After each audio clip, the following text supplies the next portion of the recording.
Salam dostlar. Bu edeki videomda internetten pul kazanmalı, yani dolar hesaptan saytın adı surfe.b saytın adı. Bir yerde surfing saytları, yani saytlara seyredeceğim. Примерно 20 sekund var, bir yerde 40 sekund var. İşona göre belli bir %1 dolar alyan. Sayt registrasyon edeceğim, hiç kıyınçılık zaten yok. O tayda emailini edin, parolini edin. Başka problem da yok. Giriyoruz. Şu страница açılıyor. Sonra kazanmak için açaydı basacağız. Bir yerde yok orada. Секунд gidiyor.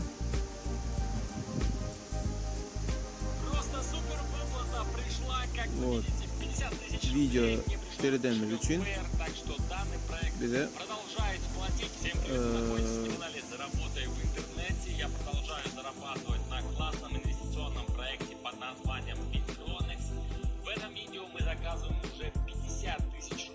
вот сайт oğlum reklam ediyor. Короче, вот кисточка, капчан чудес. Вот, вы заработали. В общем, вот это дальше выходим. İnternet kıyıdaşık pulu geçirmek için вывести düğmesine basacağız. Minimal summa bir yerde en azından 3 cent geçit oluyor.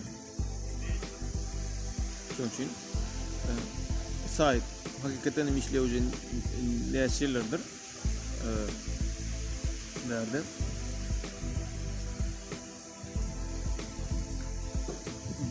Bir tane adamlar şunun içinden reklama koyuyorlar, iyi şu kim reklam içinden kazanmak için şu sayta girerler, bir kazanıyor, iyi bir reklama koyuyor şey.